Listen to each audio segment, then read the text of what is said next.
भगवान महादेव शिव और जगत जननी मां जगदम्बा के चरणों में नमन करते हुए मैं यति नरसिंहानंद सरस्वती आज एक पाकिस्तान का सुअर है जैद हामिद, मैं उसको सुन रहा था।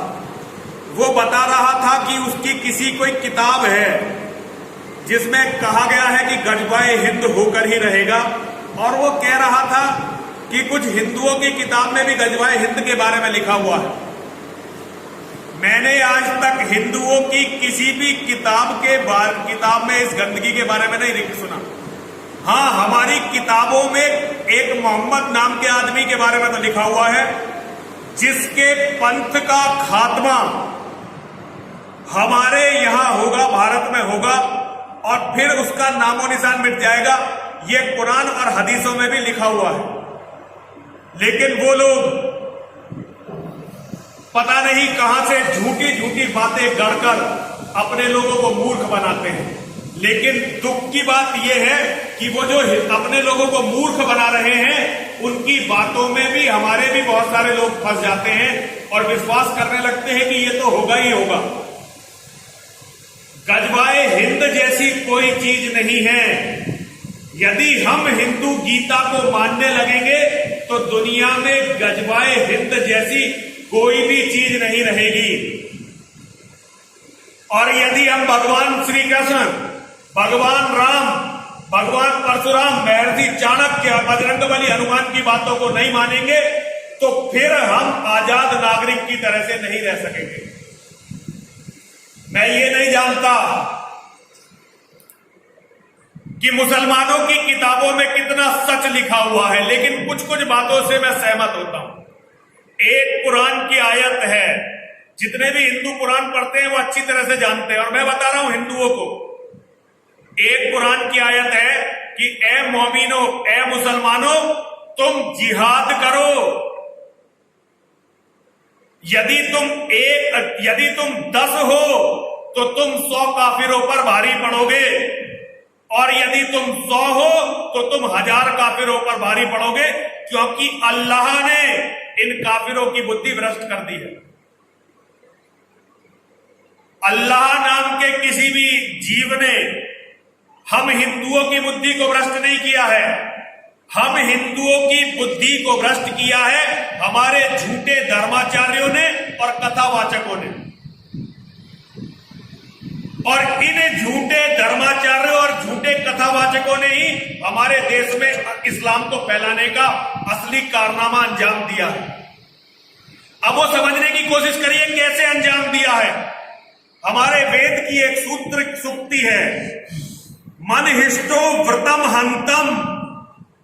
मैं हिंदुओं को बताना चाहता हूं कि हिंदुओं के, सनातन के मानने वालों के सबसे पवित्र ग्रंथ यदि कोई है जिन्हें गीता से भी ऊपर रखा जा सकता है तो वो वेद है। और वेद कहता है मन हिष्टो व्रतम हंतम, अपने शत्रु को मारकर महान बनो। वेद कहता है इंद्रम वर्धंतो अप्तुरा, अपगनंतो रावणा, कृणवंतो विश्व आर्यम। हम सारे ऐश्वर्य का संचय करें, सारी शक्तियों का संचय करें। हमारा वेद कभी भी हमें भिखारी होने के लिए नहीं कहता, हमारा वेद कभी भी हमें कमजोर होने के लिए नहीं कहता। वेद हमेशा यही कहता है कि हम अधिक से अधिक ताकतवर बने, अधिक से अधिक शक्ति संचय करें, सारे ऐश्वर्यवान बने। इंद्रम वर्धंतो अप्तुरा, अपगनंतो रावणा, और जितनी भी दुष्ट शक्तियां हैं उन सबको कुचल दें, उन्हें समाप्त कर दें। और उसके बाद कृणवंतो विश्व आर्यम, पूरी दुनिया को आर्य बनाए, अर्थात श्रेष्ठ बनाए। ये हमारा वेद कहता है।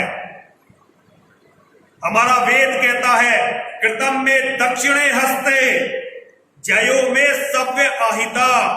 यदि मेरा पुरुषार्थ, यदि मेरा पराक्रम, यदि मेरी शक्ति मेरे दाएं हाथ में है तो विजय स्वतः ही मेरे बाएं हाथ का चुंबन करेगी। हमारे धर्मों ने हमेशा हमें धर्म युद्ध की आज्ञा दी है।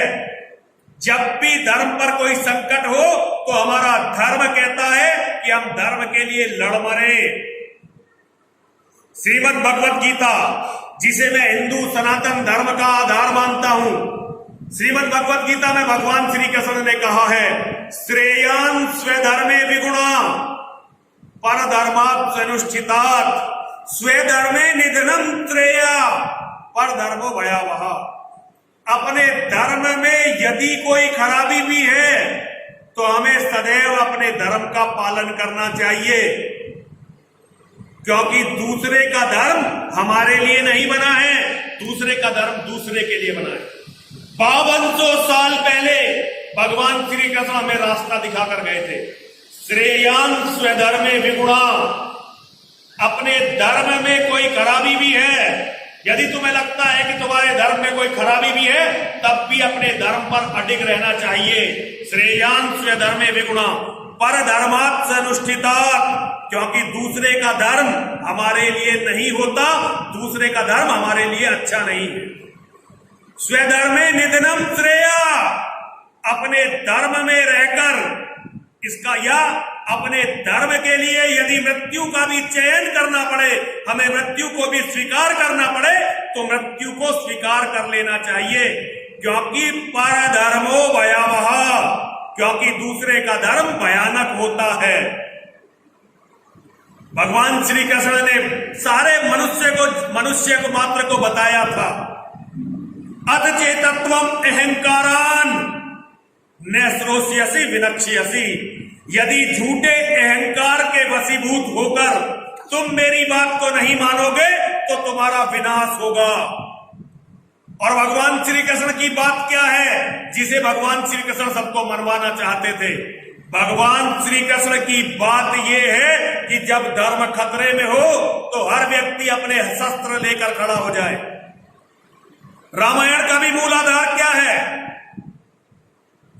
रामायण का मूल आधार है कर्म प्रधान विश्व रचि राखा, जो जस करी तो तस फल चाखा, सकल पदार्थ है जगमाही, कर्महीन नर पावत नहीं। अरे भगवान ने इस धरती को कर्म के लिए बनाया है। अगर तुम कर्म नहीं करोगे तो तुम्हें कुछ भी नहीं मिलेगा।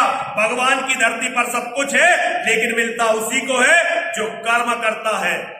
हिंदुओं, यदि तुम कर्म नहीं करोगे तो गजवाए हिंदू होकर रहेगा, लेकिन यदि तुम जाग गए, तुमने राम कृष्ण को खोज लिया, तुमने भगवान श्री कृष्ण के रास्ते पर चलने का प्रयास किया, तुमने यदि राम के रास्ते पर चलने का प्रयास किया, यदि तुमने परशुराम जी के रास्ते पर चलने का प्रयास किया, यदि तुमने आचार्य चाणक्य की बात को मान लिया, यदि तुमने बजरंगबली के सिद्धांतों को स्वीकार कर दिया, तो धरती, पूरी धरती, यहां तक कि अरब भी दोबारा से सनातन धर्म में आएगा और फिर कोई गजवाए हिंद नहीं होगा, बल्कि सनातन धर्म की जय होगी और धरती पर पुनः धर्म पुनर्जागृत होगा। इतना ही कहना है मेरा आज के लिए। कल मैं अपनी बात जारी रखूंगा। सभी हिंदुओं से अनुरोध है कि मेरी बात को समझने की कोशिश करें और हर हिंदू तक मेरी बात पहुंचाएं। सभी बोलेंगे, बोलिए हर हर महादेव, हर